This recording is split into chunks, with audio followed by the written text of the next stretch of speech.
What if I told you that this week President Trump stood before the Faith and Freedom Coalition and called every socialist wing of the Democratic Party godless communists, and he named every single threat? In that same week, JD Vance walked into the lion's den in real time with Bill Maher. He held his ground on every attack, and he performed so well that Maher looked straight into the camera and said that his vote is in play. And then, Joy Behar and The View pulled JD Vance aside backstage and told him that he should run for president. Stick around, because what happened this week is going to blow your mind. Okay, ladies and gentlemen, we're watching a political realignment happen in real time, and it's happening behind the scenes. Okay, President Trump is acting like the hammer, and JD Vance is the scalpel. They're running a two-man play, and they're splitting the Democratic coalition before the midterms, and it's working. Okay, if you understand what this coordinated strategy means for 26 and 28, hit the like button. Now, look, help me spread the word about what the mainstream media is desperately trying to downplay. Okay, I want to tell you what happened, because the story, it's somewhat breaking in real time, and I don't think most Americans have any idea of how significant this is. Okay, JD Vance walked into Bill Maher last week and in real time with Bill Maher, and that's not a friendly room.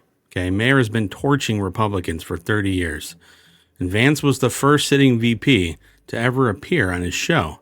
And Bill Maher came in with his playbook. ICE is too rough. The deportations went too far. Own your mistakes. But you have to see how JD Vance handled this, because this is beautiful. Watch. All that shit. Too rough, too mean, too unnecessary. I think I'm not telling you what to do, okay? I'm just giving you some advice as a friend. Okay. And I am. And I'm not saying, I'm not asking you to apologize if I don't like when people do that. I'm just saying you go a long way toward getting people who are just completely shut the door to you and your misery, if you would just own that you guys went too far. You went too far, and you should own it like you did childless cat ladies. Well, okay. So here's the basic problem with that bill is you cannot do any deportations without law enforcement, and you can't do a law enforcement operation like that without having some situations that don't look good when they're recorded like that. I mean, let me give you like just one obvious example. Let's just set aside the immigration element of this, okay? If you take a guy who's committed murder and you go in and arrest that guy, sometimes that person's going to resist arrest. Sometimes if you take a video of it and it's out of context and you don't appreciate why that person is being arrested in the first place, it looks pretty icky if you take that out of context video clip. And what I worry about is when people say you can't ever do immigration enforcement if it produces a bad video clip, what they're really saying is you can't ever actually do immigration enforcement. We had 12 million people come into the country, into the interior over the last 4 years, or I should say from 2021 to 2025. And we were elected with a mandate to get some of those people out of the United States of America. You can't do that easily. Law enforcement deporting people is never an easy process. So I appreciate your argument that we've gone too far. Look, this is the dude who has done his homework, okay?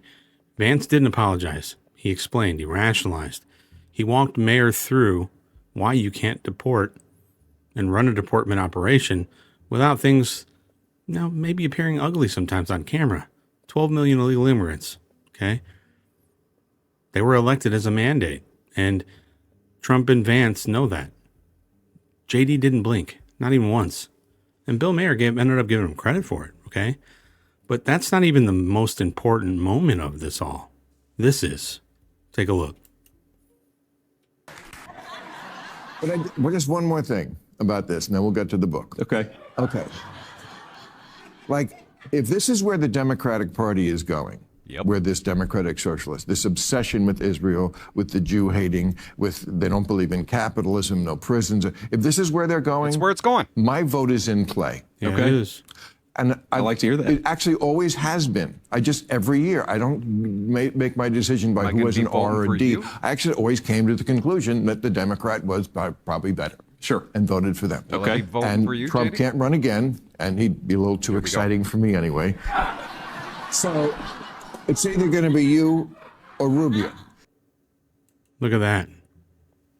Bill Maher, Democrat, 40 years, said on camera on his own show, his vote is in play for JD Vance. Now let that sink in, okay? Bill Maher has a massive audience of exactly the kind of normie Democrats that Vance and Trump are trying to peel off. So when Maher says his vote's in play, every Democrat who trusts him hears that. And some of them are going to start asking the same question. Is JD Vance a legitimate guy? Can we vote for this guy? And the more that JD makes these rounds on these shows and displays that who he is, the more likely these folks are to defect. But look, JD Vance was also on The View. Okay, same guy, different battlefield. And The View is where Republicans go to get destroyed. Joy Behar, Whoopi Goldberg, Sonny Hostin. Okay, that's not an interview; it's an ambush with cameras. But JD, well, he ended up saying afterwards that he was more nervous walking into The View than he was, for the VP debate against Tim Walz. And here's what happened. Take a look. Experience does the Vice President of the United States have with hostile, high-stakes negotiations? And I would point those progressive critics to the fact that just 2 days ago, I spent over an hour on The View. So I actually have great experience in very hostile negotiations, and I've used that. I mean, look, Joy Behar is way tougher than the Iranians, and she and I are best friends now.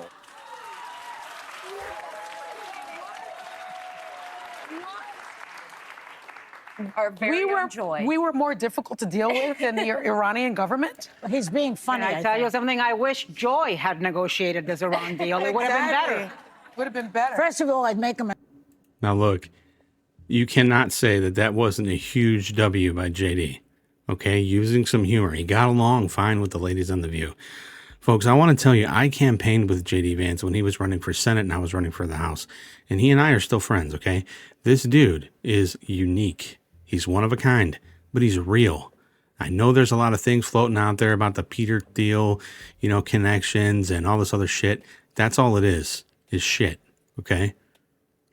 And what JD has done is exactly what he did when he was running for Senate in the state of Ohio. He went out on the battlefield. He represented himself.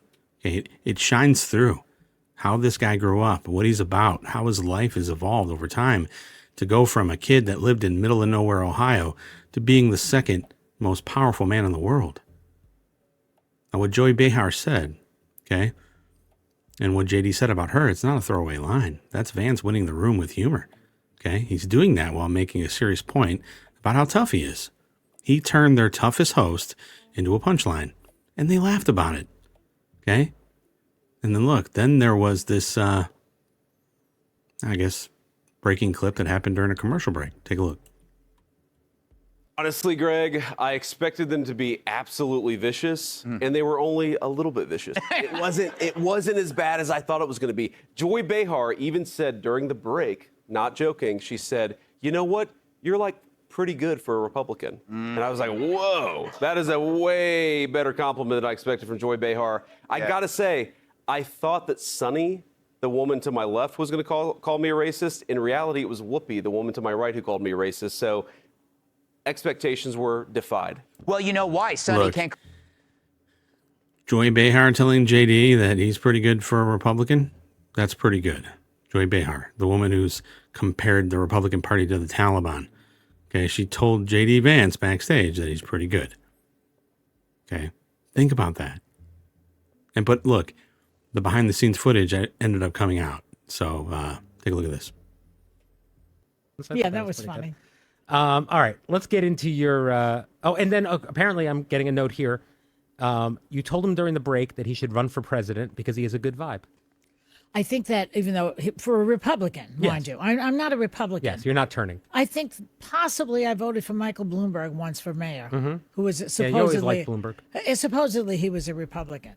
I don't mind a Republican on the city level because it needs a little discipline. Look at that.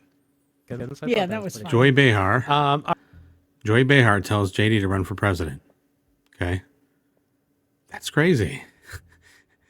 She's effectively not opposition anymore. Okay? She's moved into acknowledgement. So when your harshest critics privately start pulling for you, folks, you're doing something right. Okay? Now, here's where this gets strategic, because none of this happened in a vacuum. The same week that Vance was charming these folks, and, Bill Maher and Joy Behar and the likes, okay? And they were questioning everything that they thought they knew.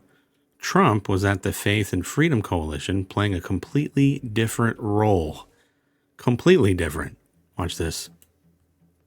With the communists elected in New York City recently, they're communists, they're not social democrats. They want to completely destroy the traditional American way of life. Communism is very easy to sell.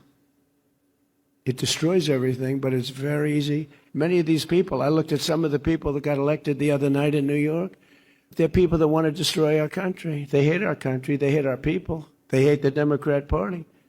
The Democrat Party is in big trouble because this isn't stopping with New York. This is going all. Too easy to get elected, giving everything away. Too easy to get elected. Very dangerous. These are not social Democrats. These are hardcore godless communists. They're godless communists. All communists are godless. They don't believe in God. This is the most serious. Dude, President Trump calls them godless communists. I cut it off quick, but he ends up saying that these are the most serious threat to the American way of life. Okay? Now, folks, Trump isn't trying to peel off moderates. He's doing what he does. He's drawing a line. He's naming the enemy because he's not some chicken shit Washington, D.C. socialite. And he's making sure nobody's confused about what these people are. And he's right. Okay? In the same week he gave that speech, socialist-backed Democrats won primaries all over New York. The progressive wing is not moderating. They're accelerating. And Trump calls them what they are, godless communists. And then Vance walks onto their TV shows and peels off the people in the middle with the biggest voice. Those who don't want to be associated with godless people. That's a two-man play, and it's deliberate. I need to tell you why this matters. Okay, the Democratic coalition is not just one thing. It's a coalition. They have a socialist wing. They have normie Democrats who just want to pay their bills and keep the country stable. They want to complain about a lot of stuff, but, they're feelings over facts. Okay, then you have the media class. You have the old school union types who, they're already moving in our direction. For decades, those factions have held together because they all hated Republicans more than they disagreed with each other. But that glue is dissolving. And a lot of it has to do with these young uprising of these Marxist communists, these nihilists. Okay? So when Bill Maher says his vote's in play, he's speaking for a specific class of coastal Democrats. All of them think the party has gone too far left. When Joy Behar says that JD Vance is pretty good for a Republican and he should run for president, he's signaling to her audience that maybe JD is not the monster that they said he was. Hell, maybe the Republican Party is not full of the monsters that they've been told that we are. Okay, Vance is not trying to win those people over to us, the base. He's trying to make it acceptable for them to cross the line and vote for him. And that's one step of a realignment. And Trump, meanwhile, is cementing us, okay, by doing the hard work, naming these people by their, by who they are. The godless communist label, that sticks to people like AOC, Zoran Mamdani. It sticks to the socialists who just won these primaries. And Trump's making it harder and harder for those moderate Democrats to pretend their party is still the party of FDR. One guy is burning the bridge. The other is building a new one for the people who want off. Now, let me tell you what I think happens next. JD's going to keep doing this. It's already been on The View. He's already been on Bill Maher. He's going where no Republican wants to go. And that's not an accident. This is a deliberate strategy to build name recognition and credibility with voters who are going to be needed in 2028. Now, the media is going to spin this as Vance trying to moderate. They're going to say he's softening his positions or he's separating from Donald Trump. They're wrong. Okay? He didn't change a single opinion on that stage with Bill Maher. Okay? He defended his positions. He defended the America First agenda. He defended the mandate. He just did it without flinching. And with that rationalization, with that ability to show that what you're speaking is the truth and that you believe in it, you own it, that's what impressed people who expected him to fold. And look, Trump's not going to stop hitting the hammer, okay? The godless communist label is going to get louder, especially as these midterms get closer. Every time a socialist candidate wins a Democratic primary, Trump's going to pinpoint it. And he's going to be right every time. So you got to watch more for JD appearing on hostile media. You got to watch more for Trump branding the socialists as who they are. You got to watch how they're splitting the party. Okay, this is what a coordinated majority strategy looks like. Man, if this level of strategy was implemented in the House and the Senate, oh boy. Okay? But again, coordinated. Trump's branding the enemy, and Vance is converting the pursuables. And we stay energized. But you got to acknowledge the genius in this. Because these swing voters, we're going to need them. Okay? And the Democrats are stuck trying to explain why Joy Behar is endorsing JD Vance backstage, or why Bill Maher is seemingly agreeable. These are the same people that called us cult members, fascists, a threat to society, a threat to democracy. And now their own people are telling JD Vance he should be the president. That's not a coincidence. That's a closing argument.